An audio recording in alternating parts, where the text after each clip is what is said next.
Assalamualaikum warahmatullahi wabarakatuh. Apa kabar Ibu dan Bapak serta teman-teman sekalian? Semoga selalu sehat dan sejahtera. Hari ini Selasa malam 15 Oktober 2024. Izinkan saya menyajikan sebuah tayangan dan kabar. Pada akhirnya Anies dipanggil oleh Pak Prabowo di kediamannya di Kertanegara. Apa kira-kira tugas yang akan diberikan kepada Pak Anies dan apakah beliau menerimanya? Kita akan bahas, Ibu dan Bapak serta teman-teman sekalian ya. Tapi, kita akan mulai dulu dengan potongan wawancara dengan beliau. Selamat menyaksikan. Assalamualaikum, Pak Ustadz Anies. Boleh wawancara sedikit? Ya, Pak Ustadz Anies Mata, tadi Capres nomor urut 1, Pak Anies Baswedan melakukan dalam tanda kutip serangan-serangan ke fokusnya ke 02. Apa tanggapan dari Bapak Ustadz Anies Mata? Saya kira tadi Pak Anies Baswedan akan kehilangan konteks ya. Persoalan geopolitik, persoalan globalisasi itu kan persoalan konteks. Saya kira dia ingin membuat diferensiasi dengan membuat serangan seperti itu, tetapi itu agak di luar konteks. Yang dimaksud keluar konteks seperti apa Pak Ustadz? Maksudnya kan temanya hari ini kan tema tentang geopolitik. Betul, kan ada beberapa subtema ada hubungannya. Mengeksplorasi soal konteks. Konteks secara global tadi justru itu yang tidak tereksplorasi. Di bagian mana yang hanya kepada Departemen Pertahanan di mana menterinya Pak Prabowo. Jadi dia ingin menciptakan diferensiasi, tapi justru kehilangan konteks. Di bagian mana pertanyaan Pak Anies yang dianggap kehilangan konteks? Saya kira banyak tadi ya. Secara keseluruhan nuansa yang tercipta itu dengan serangan seperti itu adalah dia ingin mendowngrade, tetapi justru dia kehilangan konteks karena yang konteksnya justru konteks geopolitik. Baik. Gitu.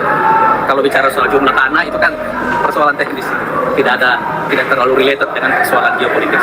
Baik. Pak Ustadz, ini pertanyaan terakhir. Gelora itu kan muncul dengan tagline arah baru Indonesia. Nah, ketika akhirnya diputuskan sikap politiknya merapat ke 02, itu kan banyak yang menilai arah barunya keliru. Apa tanggapan dari Ustadz Anies Mata? Pertemuannya adalah pertemuan secara narasi pada ide tentang Indonesia menjadi superpower baru dan ide tentang Indonesia emas. Ya. Justru pertemuan narasinya itu di situ. Ya. Jadi bukan soal arah baru yang kita maksud adalah karena kita ingin menjadikan Indonesia sebagai negara superpower baru. Kalau misalnya seluruh program pemerintah sekarang sudah sebagian besar karena orientasinya juga sama dengan ide tentang superpower baru, cuma kita menggunakan diksi yang berbeda. Diksi yang kami gunakan adalah superpower baru, tetapi yang digunakan oleh pemerintah itu adalah Indonesia emas. Pada dasarnya sama-sama. Yang terakhir nih, Pak Ustadz, Pak Anies masih di debat yang kedua ini konsentrasinya tentang etik. Nah, serangan etik itu, apakah Partai Gelora bisa menerima pencalonan Gibran yang dianggap melanggar etik berat, dan itu banyak kritik tentang politik dinasti.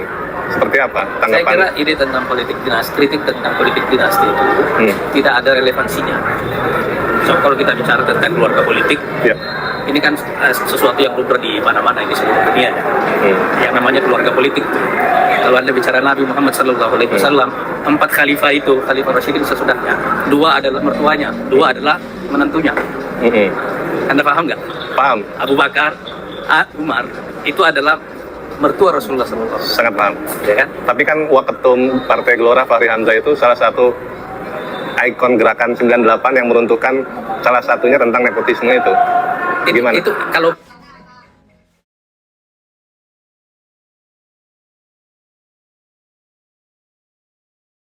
Ya, Ibu dan Bapak serta teman-teman sekalian, itu tadi wawancara dengan Pak Anies Mata, Ketua Umum Partai Gelora, yang hari ini beliau dipanggil oleh Pak Prabowo ke kediamannya di Kertanegara. Dan jabatan yang diberikan kepada beliau adalah sebagai Wakil Menteri Luar Negeri. Fokusnya itu kan Wakil Menteri Luar Negeri nanti ada yang domainnya ke Amerika, urusan-urusan yang kaitannya dengan negara-negara barat itu, kemudian Eropa, dan beliau nih ke negara-negara Timur Tengah, negara-negara Islam, gitu. Sepertinya beliau menyanggupi karena senyumnya juga merekah ya. Sayangnya wawancara tadi itu yang dilangsungkan pada saat seusai debat capres ya, di Istora, itu kayaknya ketekan mute di mikrofonnya, sehingga setelah itu tuh, saya sendiri nggak aware, sampai banyak, liputan setelah itu nggak ada suaranya. Bahkan, pada saat konferensi pers dengan Kapten Syaugi ya, itu juga nggak ada suaranya, sayang sekali. Dan dalam, konteks tayangan pada malam ini, wawancara dengan Pak Anies Mata tuh masih berlanjut karena kita sedang menguji yang pada saat beliau bicara bahwa Nabi Muhammad tuh juga, kalau menurut pandangan beliau, itu juga politik dinasti. Nah, di saat ini, izinkan saya ingin berbagi pandangan terkait pernyataan dari Pak Anies Mata ya, yang menyatakan, eee, "Anda tahu nggak, itu Rasulullah sendiri itu juga 2 besannya, kemudian 2 mantunya itu sama-sama ada di pucuk pemerintahan." Jadi, seperti ingin membenarkan politik dinasti itu memang ada di mana-mana, gitu. Ingin melazimkan atau ingin menormalisasi, padahal itu nggak normal. Saya bicara dulu dari kaitannya tentang Sirah Nabawiyah. Apa yang perlu diluruskan dari pernyataan Pak Ustadz ini? Pertama, bahwa baginda Nabi Muhammad SAW itu pada saat beliau menjadi nabi dan rasul, memimpin umat itu dari Madinah, baik yang disebut, sebagai besannya, sahabat Abu Bakar dan sahabat Umar, maupun yang disebut sebagai mantunya, sahabat Utsman dan sahabat Ali, itu nggak ada duduk sebagai pemimpin pada saat baginda Nabi masih hidup.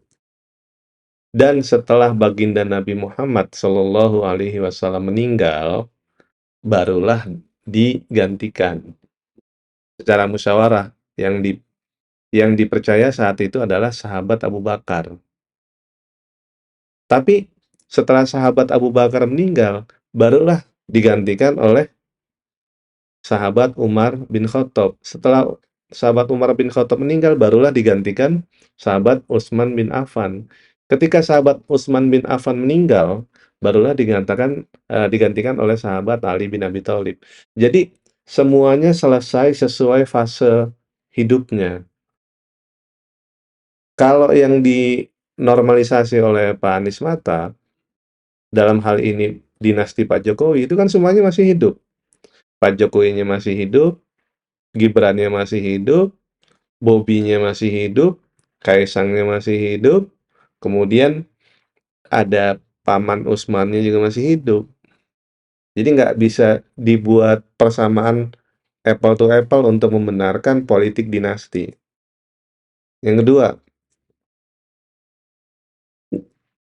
sepertinya aturan di negara kita itu masih berlaku bahwa korupsi, kolusi, dan nepotisme tuh nggak nggak boleh. Nepotisme tuh ya itu, dinasti itu, politik dinasti. Maka hanya karena kepentingan, sekejap gitu ya, nalar publik coba di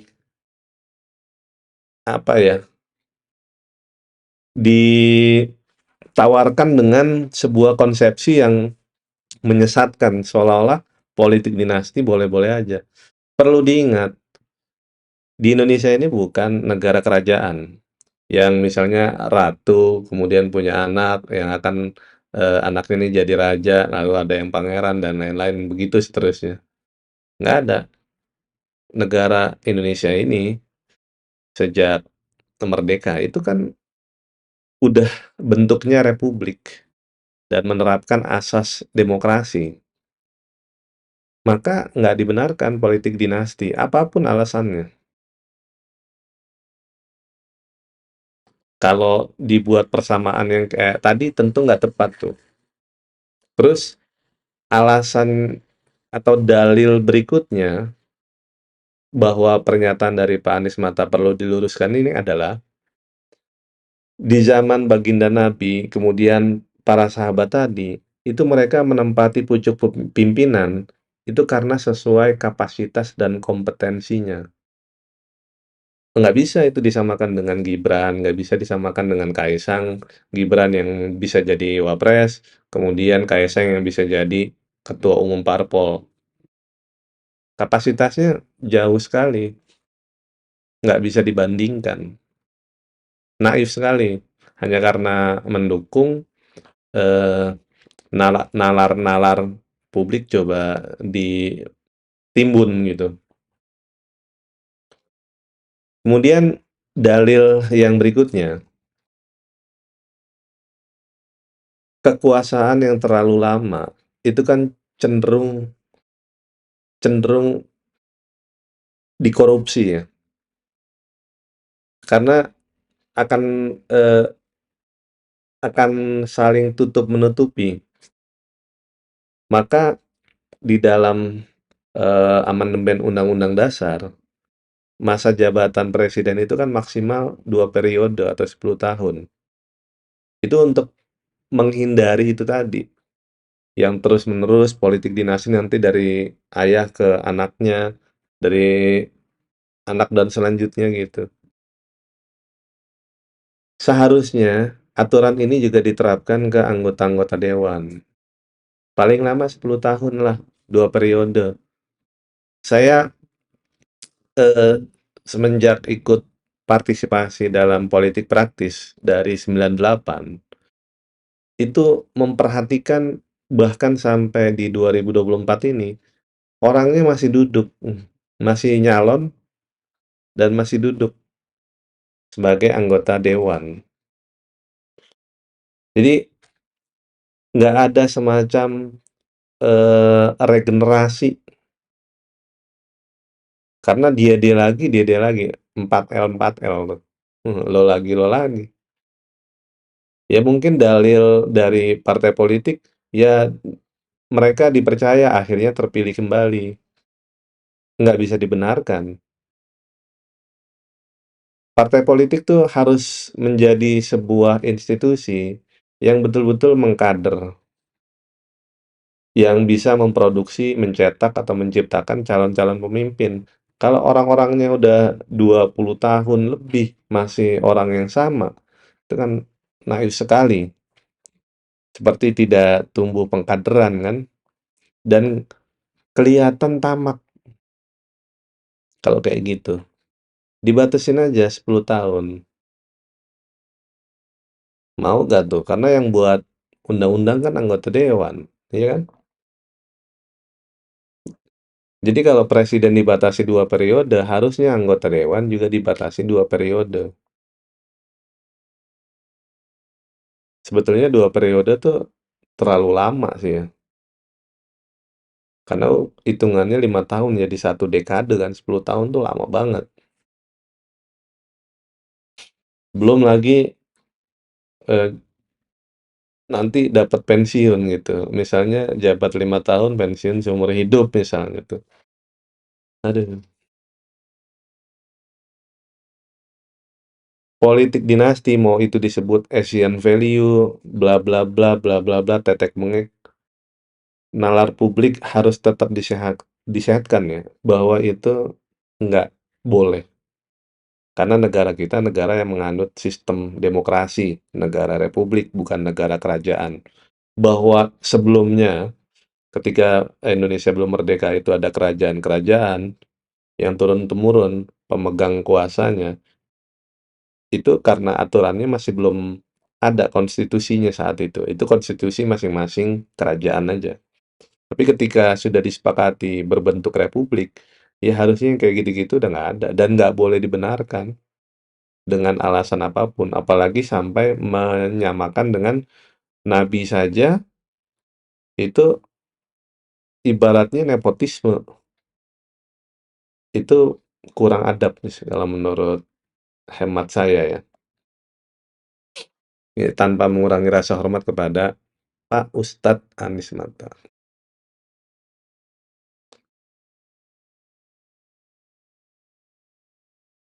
Tadi, saya ingin coba rangkum, pertama, pada saat itu Rasulullah sudah meninggal dan sahabat yang menggantikannya, terus menggantikannya, terus menggantikannya, itu setelah semuanya melalui fase hidupnya masing-masing. Nggak semuanya pada masih hidup. Rasulullah wafat digantikan sahabat Abu Bakar wafat digantikan sahabat Umar bin Khattab, begitu selanjutnya. Beda dengan yang saat ini. Terus yang kedua, kapasitas, itu jelas-jelas beda kapasitasnya. Nggak bisa dibandingkan head to head gitu, apple to apple. Nggak kompatibel. Dengan cuma mencari pembenaran aja, dalil-dalilnya dikumpulkan, oh ini dibenarkan nih, gitu.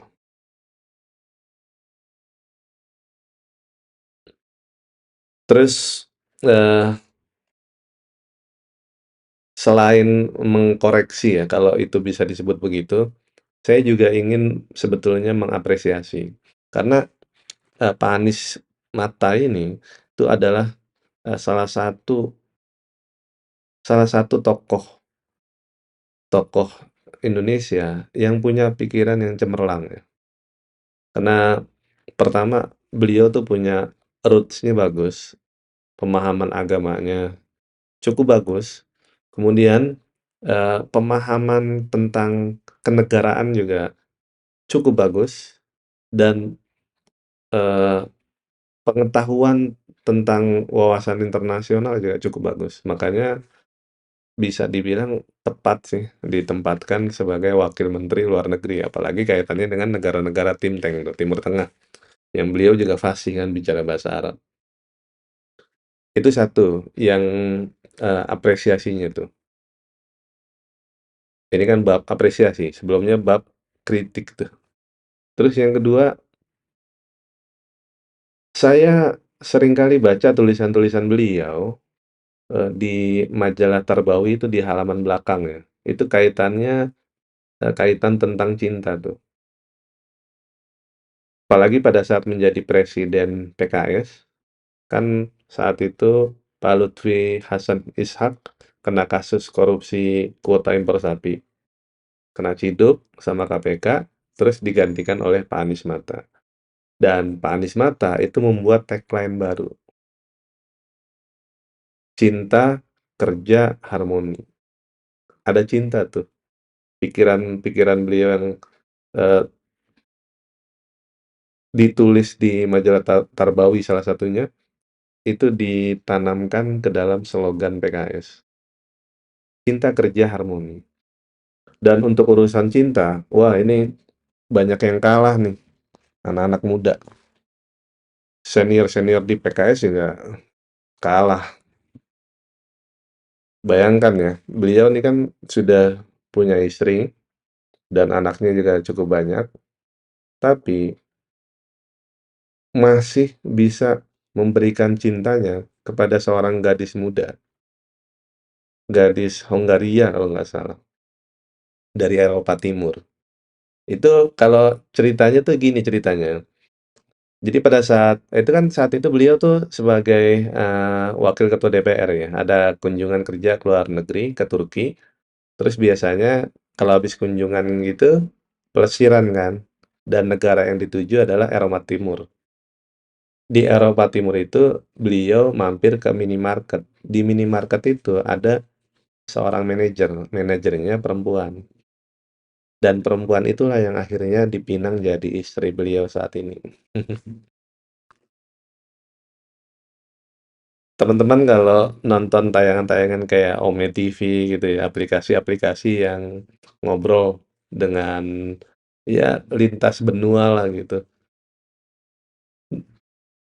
Itu beliau udah membuktikan ke kesatriaannya tuh di di bidang cinta. Nggak main-main lah pokoknya.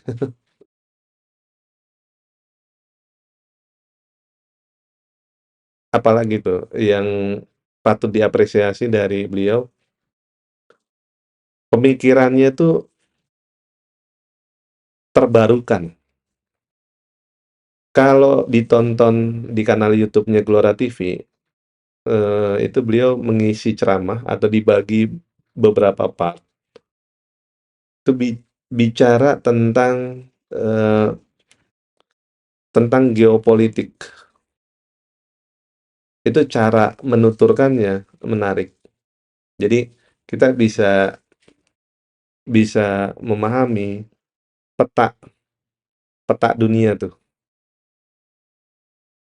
dan di mana posisi Indonesia seharusnya. Maka dengan peran yang diberikan sebagai Wamenlu, itu akan makin ini ya, akan makin sesuai dengan passion-nya selama ini kan.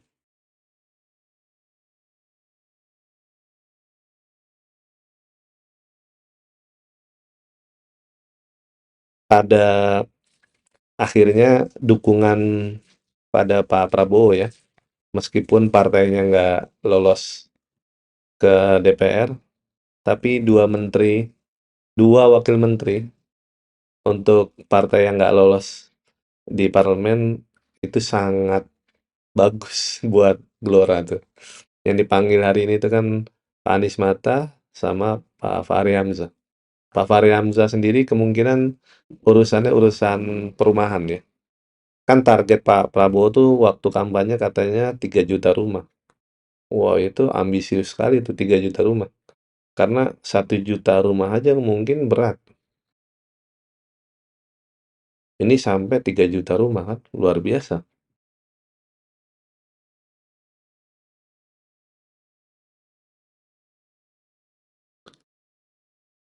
Itu saja ya, barangkali teman-teman ya.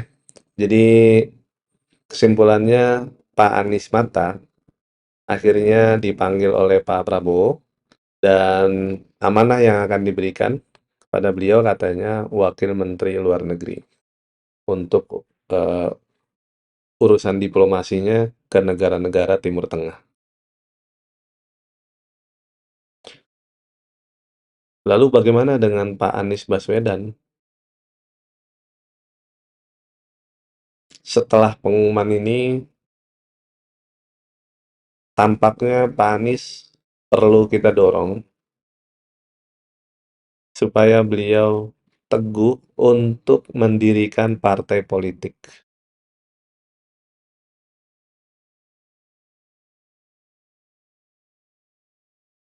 Kayaknya itu pilihan yang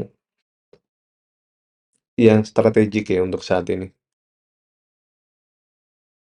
Tapi apakah Pak Anies akan memilih jalan itu? Kita tidak tahu, kita tunggu saja ya. Itu saja teman-teman, terima kasih untuk dukungan dan support-nya selama ini. Mohon maaf kalau ada kata-kata yang kurang berkenan, kalau ada kata-kata yang salah tolong dikoreksi. Saya izin undur diri. Assalamualaikum warahmatullahi wabarakatuh. Selamat malam.